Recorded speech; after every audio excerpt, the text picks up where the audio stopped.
2 spoon போதும் உங்க பிரச்சனைகளை கட்டுப்படுத்த. லயன் டேட் சிரப், தினமும் 2 ஸ்பூன் லயன் டேட் சிரப்.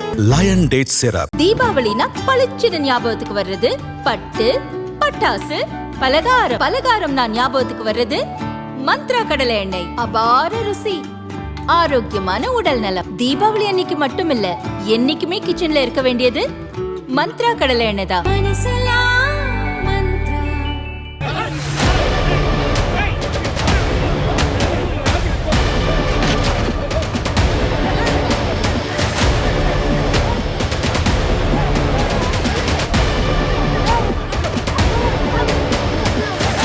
மைக்கின் மீது திருமாவளவன் கார் மோதியதுன்றாங்க. கார் மோதியதுங்கிறது என்ன செய்தி? அது அடிப்பதானே சொல்ல. இவங்க 4 தட்டு தட்டினாங்க, அவ்வளோதான். ஏங்க அடங்கம் இருக்கிறதுக்கான முழக்கம் வேறுங்க. அது நான் கிட்டத்தட்ட 35 வருஷமா சொல்லிட்டு இருக்கிறேன், அவங்களுக்காக சொல்லலை. பைக்கு மோதியதுங்கிறதுக்கு நீ ஆதாரம் காட்டுங்க. மற்ற சங்கங்கள்லாம் இன்னைக்கு என்ன கண்டிச்சிருக்காங்கல்ல, அந்த சங்கங்கள் எடுத்து இந்த ஃபுட்டேஜ் இருந்தால் எடுத்து காட்டுங்க. உன் கார் அதில் மோதிச்சு, அதனால தான் அந்த செய்தியை போட்டாங்கன்னு காட்டுங்க. நீங்கள் என்ன சொன்னாலும் நான் கேட்டுக்கிறேன், பொது இடத்துல நான் மன்னிப்பு கேட்குறேன். சென்னை ஐகோர்ட் அருகே விசிக தலைவர் திருமாவளவன் சென்ற கார் முன்னால் சென்று கொண்டிருந்த வக்கீல் ராஜீவ்காந்தியின் ஸ்கூட்டர் மீது மோதியதாக தெரிகிறது.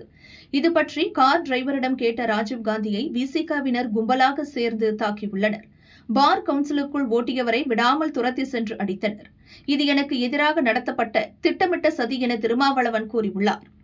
மைக்கின் மீது திருமாவளவன் கார் மோதியதுன்றாங்க. கார் மோதியதுங்கிறது என்ன செய்தி? அது மோதியதாக தெரிகிறதுன்னு வேணா சொல்லியிருக்கலாம்ல, அப்படி சொல்லப்படுகிறது சொல்லலாம்ல, அல்லது அந்த பையன் சொல்கிறான்னாவது சொல்லணும்ல. இவங்க எப்படி ஒரு முடிந்த முடிவுக்கு வராங்க, உறுதியான முடிவுக்கு? இவ்வளவு நடந்த பிறகும் நீங்க பேசுறப்ப அவர் வாங்கின அடி பத்தாதுலாம் சொல்லலை, அதெல்லாம் தப்புங்க, அப்படிலாம் சொல்ல கிடையாது. அடிப்பத்தான்னு சொல்ல. இவங்க 4 தட்டு தட்டினாங்க, அவ்வளோதான். அது நான் வீடியோவில் தான் பார்த்து தெரிஞ்சுக்கிட்டேன், வண்டியில் உட்காந்து நான் பார்க்கல. என் வண்டி நகர்ந்துருச்சு, அந்த மொத்த செகண்ட்ஸே பாருங்கள், 30 செகண்ட் 40 செகண்ட்ஸ் தான் நடந்திருக்கும்.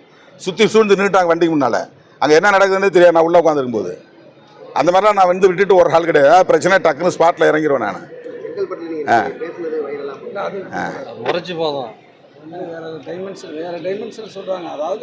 ஏங்க ஒரு கட்சி தலைவருடைய ஏங்க அடங்கம் இருக்கிறதுக்கான முழக்கம் வேறுங்க. அது நான் கிட்டத்தட்ட 35 வருஷமா சொல்லிட்டு இருக்கிறேன், அவங்களுக்காக சொல்லலை. ஒடுக்கப்பட்ட மக்கள் அனைவரும் இது மாதிரி ஒடுங்கி கிடக்காதீங்க, கேஸ் போட்டானாக்கா பயப்படாதீங்க, யாராவது உங்களை மிரட்டானா பயப்படாதீங்கன்னு சொல்கிறதுங்கிறது அது ஒரு அரசியல் முழக்காது. அது யாரும் ஒரு குறிப்பிட்ட சாதிக்கு எதிரானது இல்லை, ஒரு சமூகத்துக்கு எதிரானது கிடையாது. அது உலகம் முழுக்க பொருந்தும், எந்த சமூகத்துக்காக இருந்தாலும் அது பொருந்தும். அது எதுவாக இருந்தால் நான் என்ன சொன்னேன்னா, அவங்க யாரும் திட்டமிட்டு அடிக்கல, அவன் முறைக்கிறான், திரும்ப முறைக்கிறான். எஸ்கார்ட் போலீஸ் சொல்கிறாங்கல்ல, தம்பி ஒதுங்குன்னு, ஒதுங்கிருக்கலாம்ல. அதுக்கு அடுத்து இருக்கிற தம்பிங்கெல்லாம் ஒதுங்குன்னு சொல்கிறாங்களா, ஒதுங்கலாம். அப்போ என்ன நோக்கம்? வண்டி மோதி கீழே வேலை, இல்லை வண்டி மோதி ஒரு ஏதாவது ஸ்க்ராட்ச் இருக்கா காட்டுங்க, ஒரு டெஸ்ட் எடுங்க. இந்த வண்டி அந்த வண்டி மோதுனுங்கிறதுக்கு ஏதாவது பெயிண்ட் ஒட்டியிருக்கோம்ல.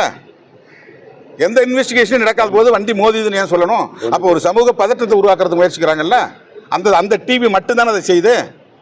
திரும்ப செய்கிறாங்களே. மறுபடியும் போய் ஒரே ஆள் போய் அவங்கள்ட்ட பேட்டி எடுக்கிறது, இவங்கள்ட்ட பேட்டி எடுக்கிறது, ஒரு 3-4 பேர்கிட்ட பேட்டி எடுத்து அது அவங்க சமூகத்தெல்லாம் பேரை சொல்லி திருமாவளவன் அடிக்க சொன்னார்னு பேட்டி வாங்கி போடுறாங்க.